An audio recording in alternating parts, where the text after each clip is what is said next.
নমস্কার বন্ধুরা, হ্যাশট্যাগ আবান্তিকার নতুন একটি ভ্লগে আপনাদের স্বাগত জানাই। আমেরিকা, স্বপ্নের দেশ আমেরিকা। বহু মানুষের স্বপ্ন থাকে উচ্চশিক্ষাজনে বা কর্মসূত্রে আমেরিকায় পাড়ি জমানো।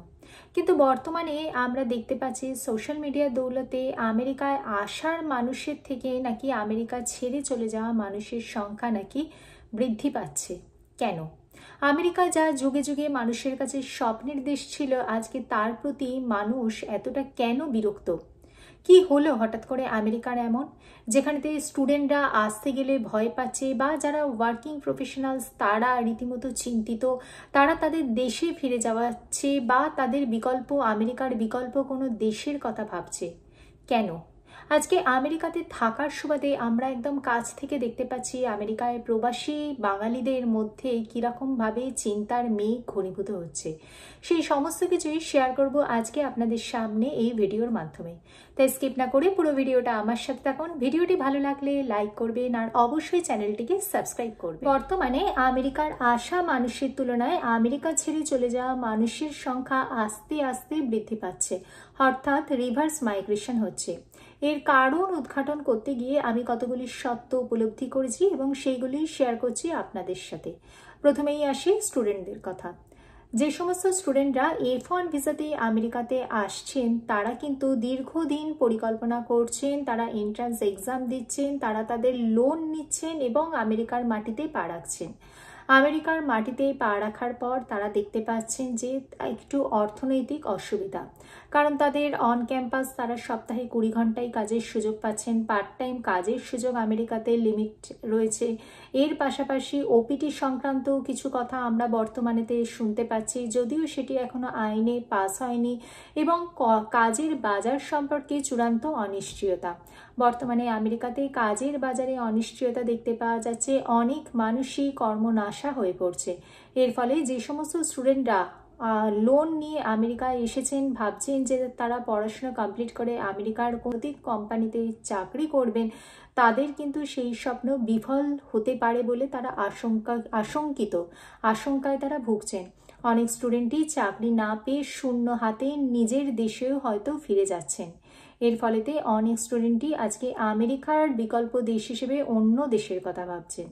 আর যারা স্কিল্ড লেবার, যারা স্কিল্ড ওয়ার্কার রয়েছেন, H1B ভিসাতে আমেরিকায় আসেন, প্রত্যেক বছর 85,000 করে H1B ভিসা ইস্যু করা হয়ে থাকে, যার মধ্যে 65,000 ভিসা ইস্যু করা হয়ে থাকে জেনারেল ক্যান্ডিডেটদের জন্য এবং 20,000 ভিসা ইস্যু করা হয়ে থাকে যারা আমেরিকা থেকে মাস্টার্স বা তার সমতুল্য বা হাইয়ার কোনো ডিগ্রি অর্জন করছেন তাদের জন্য।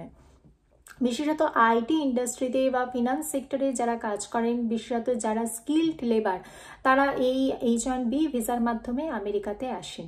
কিন্তু আমেরিকাতে আসার পর তারা প্রাথমিক অবস্থাতে তাদেরও কিন্তু অর্থনৈতিক প্রতিকূলতার সম্মুখীন হতে হয়, কারণ আমেরিকাতে তারা যখন কাজ করছেন তখন অনেক সময়তেই তারা শুনতে পাচ্ছেন বিভিন্ন কোম্পানিতে লে অফ চলছে।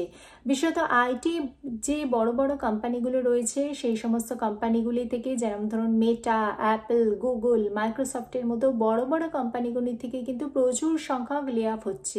এছাড়াও আমেরিকাতে কিন্তু ছোট বা মাঝারি মানের সংস্থাগুলি থেকে কিন্তু প্রচুর লে অফ হচ্ছে। এর ফলেতে যারা H1B ভিসাতে আমেরিকাতে বসবাস করছেন তারা তাদের ভবিষ্যৎ নিয়ে কিন্তু রীতিমতো চিন্তিত। কোনো H1B ভিসা হোল্ডারের যদি আমেরিকায় থাকাকালীন অবস্থায় কখনো চাকরি চলে যায়, তাহলে তাদের হাতে কিন্তু মাত্র 60 দিনের সময় রয়েছে। এই 60 দিনের মধ্যে তারা যদি পরবর্তী কোনো চাকরিতে জয়েন না করে, যে কোম্পানি তাদের H1B ভিসা স্পন্সর করবে, তাহলে তারা যদি জয়েন না করতে পারেন, তাহলে তাদেরকে কিন্তু আমেরিকার মায়া কাটিয়ে নিজ দেশেই ফিরে যেতে হবে। তাদের যদি সন্তানরা আমেরিকাতে পড়াশোনা করেন, তাহলে তাদেরকেও কিন্তু দেশে ফিরে যেতে হবে। এর পাশাপাশি ভিসা সংক্রান্ত বিভিন্ন ইস্যু তো আমেরিকাতে চলছে, এবং যে সমস্ত H1B হোল্ডারদের, ভিসা হোল্ডারদের যারা সন্তান আমেরিকাতে পড়াশোনা করছেন, তারা কিন্তু 21 বছর পর্যন্তই আমেরিকাতে কিন্তু H4 বা ডিপেন্ডেন্ট ভিসাতে থাকতে পারেন।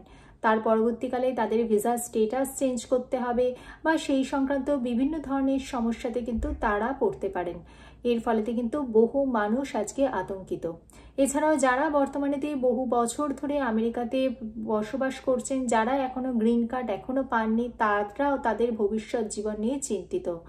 অনেক মানুষ চিন্তিত ভিজিট ভিসা নিয়ে, কারণ ভিজিট ভিসা সংক্রান্ত বিভিন্ন ইস্যু তো চলছেই।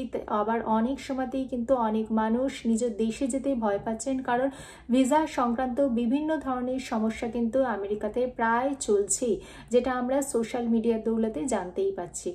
তার ফলশ্রুতি হিসেবেতে অনেক মানুষই আজকে আমেরিকায় আসতে ভয় পাচ্ছেন, এবং আমেরিকাতে থাকা বহু মানুষ আজকে আমেরিকার বিকল্প দেশ হিসেবে জার্মানি, অস্ট্রেলিয়া, কানাডার মতো দেশ বেছে নিচ্ছেন, বা অনেকে নিজ দেশে ফিরে আসছেন। কারণটা হচ্ছে মানসিক শান্তি। আমেরিকাতে হয়তো আয় প্রচুর, অর্থনৈতিকভাবে কিন্তু তারা প্রচুর স্বাচ্ছন্দ্য পাচ্ছেন, কিন্তু তারা দিনের শেষে মানসিক স্বাচ্ছন্দ্য পাচ্ছেন না, মানসিক শান্তি তারা পাচ্ছেন না। কারণ তাদের ভিসা ইস্যু, তাদের সন্তানের ভবিষ্যৎ, তাদের চাকরি জীবন নিয়ে অনিশ্চয়তা। তাই অনেকে মানসিক শান্তির খোঁজে নিজ দেশে ফিরে যাচ্ছেন বা অন্যান্য দেশে মাইগ্রেটেড হচ্ছেন।